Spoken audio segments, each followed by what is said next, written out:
Hoje a gente encerra a terceira semana da série Corações Feridos, Almas em Reconstrução. E foi uma semana intensa, prática, direta, com um monte de ferramenta espiritual concreta para a gente lidar com a ansiedade. Mas para fechar essa etapa, eu não quero te dar mais uma ferramenta nem uma técnica. Guardamos algo especial para você, uma história. Fica comigo, porque você vai se assustar. Que bom que você está aqui no Colo do Pai. O canal que em apenas 10 minutos por dia pode transformar a sua vida com Deus. Eu lembro exatamente da cena. Era um sábado, finalzinho da tarde. Eu tinha terminado o trabalho, cheguei em casa, tomei um banho, jantei. Então eu fui deitar, achando que finalmente eu iria descansar. Mas ali, deitado na cama, veio o desespero. Um aperto no peito, coração acelerou, mãos geladas, suor, tontura, e veio um pensamento na minha cabeça, dizendo, vou morrer. Eu levantei cambaleando, um pouco sem ar, e entrei no carro e fui para o pronto-socorro. Exames, aparelhos, médicos, tudo em volta de mim, mas o resultado, todos os resultados, diziam a mesma coisa. Tá tudo normal. A questão é que dentro de mim, nada estava normal. E aquilo se repetiu. Mais 5 vezes. 5 idas ao hospital. 5 sustos em locais distintos. 5 diagnósticos vazios. Era como se algo gritasse por dentro, mas ninguém ouvia.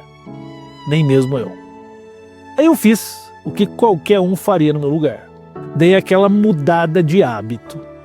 Tentei descansar um pouco mais, dei uma melhorada na alimentação, né? Fui viajar, até que um dia, na casa da minha mãe, naquele ambiente de paz, de aconchego, uma casa cheia de amor, tudo lindo e maravilhoso, aconteceu de novo. Foi nesse dia, nessa última vez, que Deus me quebrou. Não com culpa, mas com amor. E fez perceber uma coisa que talvez eu nunca tivesse descoberto sozinho. Uma coisa que talvez seja o que está faltando aí, dentro de você também. Um tipo de ajuste profundo, invisível, não óbvio. Algo que ninguém me ensinou. Poucas pessoas falam disso. Mas que Deus deixou registrado lá na palavra dele. E é sobre isso que eu vou te falar agora. Mas se você achou que sabe o que é, eu preciso te dizer. Talvez não seja o que você está pensando. Deus deixou um princípio nas Escrituras que, sinceramente, muitos ignoram. Outros acabam espiritualizando demais. E a maioria simplesmente esqueceu. Esse princípio, ele não é menor.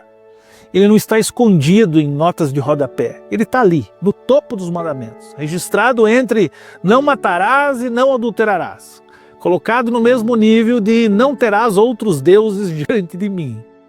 Em Êxodo 20, Deus diz, lembra-te de guardar um dia totalmente separado, um dia diferente, um dia dedicado a mim.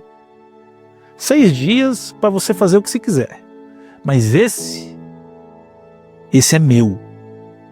Sabe o que mais me assusta nesse texto, meu irmão? É que ele não vem como sugestão. Ele vem como ordem. Um mandamento com peso espiritual. Como se Deus dissesse, se você quebrar isso, você se quebra por dentro. Mas a maioria de nós não leva isso a sério. Nem entende por que disso está lá. Só que Deus colocou esse princípio para te proteger de si mesmo.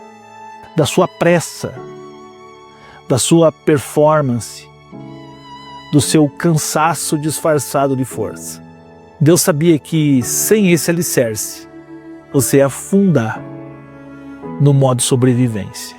Talvez seja exatamente por isso que seu corpo está travando, sua mente está colapsando, sua alma gritando por algo que ainda não entendeu que precisa.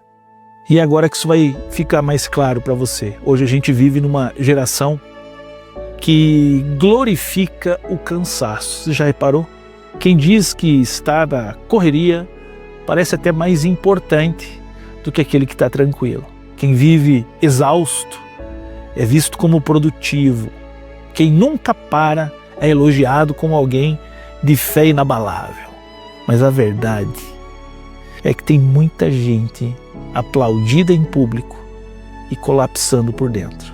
Você pode até parecer bem, mas o corpo sabe a verdade. A mente sabe.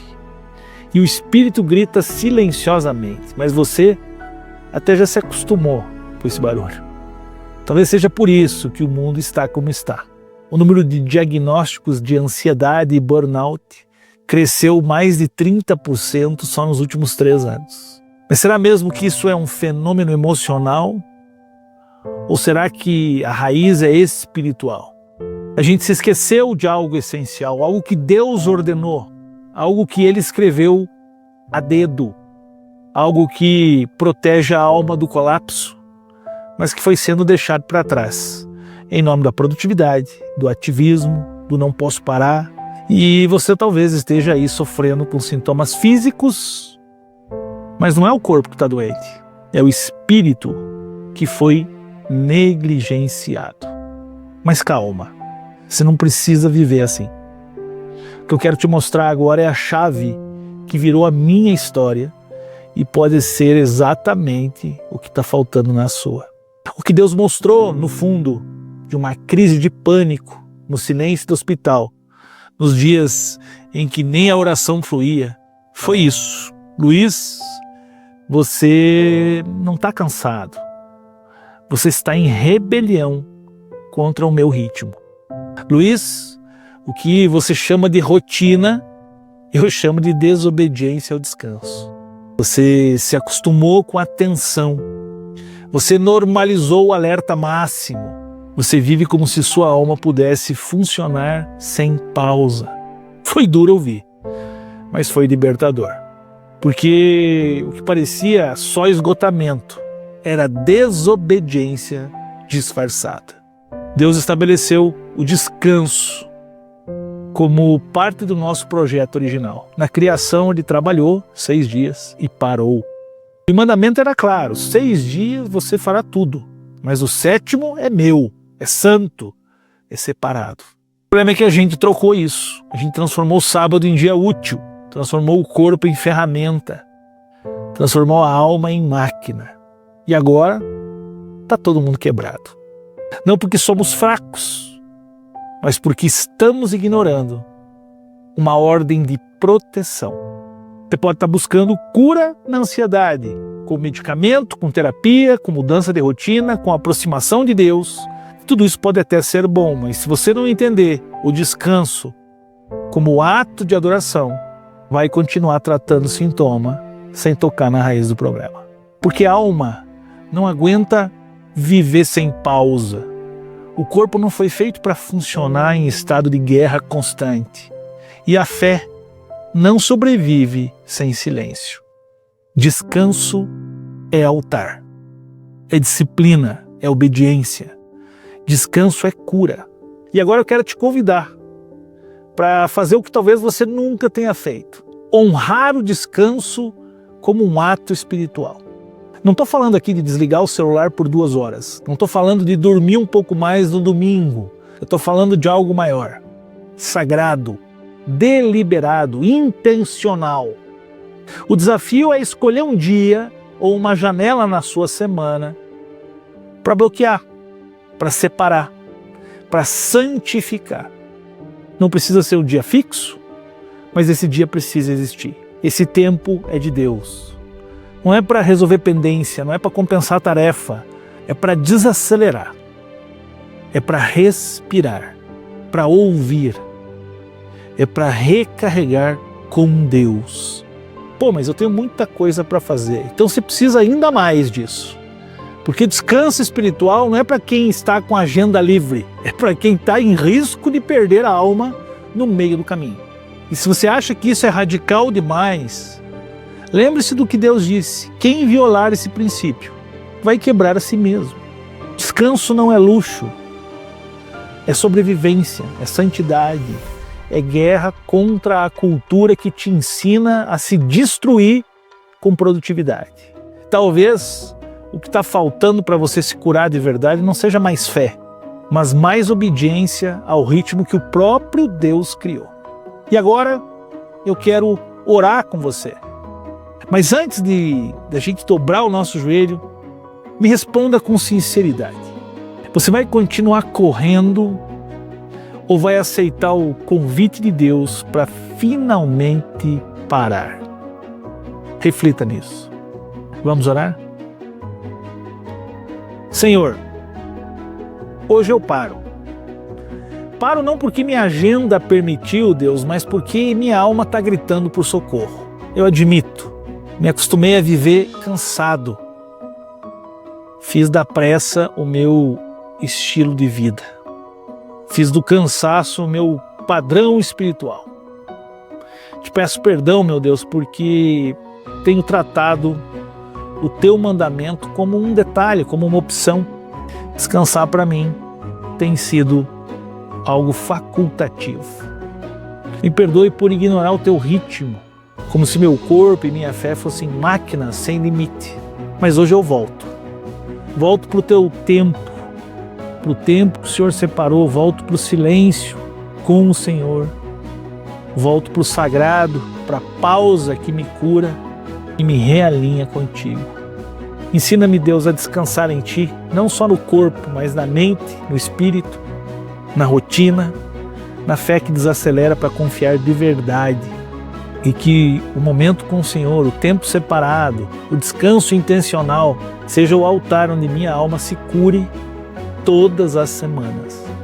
Eu te entrego agora meu ritmo, o meu controle, o meu orgulho, e recebo de volta a tua paz, tua ordem, tua presença restauradora. Em nome do teu Filho Jesus. Amém. Amém. Hoje então você entendeu que parar não é sinal de fraqueza, é sinal de fé. É obediência ao Deus que te ama tanto, que estabeleceu pausas para te proteger de si mesmo. Mas deixa eu te dizer uma coisa: descanso não é o fim da jornada, é o início da reconstrução. Porque amanhã a gente entra na última fase dessa série, o chamado à reconstrução. E no primeiro episódio dessa nova etapa, você vai entender uma verdade essencial: reconstruir não começa com ações externas, mas com decisões invisíveis. Nós vamos falar sobre o que Deus quer erguer dentro de você, longe dos holofotes, no lugar secreto, onde tudo recomeça de verdade. Então, já separa o seu tempo aí, volta aqui amanhã e convida algum parente que precisa parar de sobreviver e começar a reconstruir. Te espero amanhã aqui no Colo do Pai. Tchau, tchau.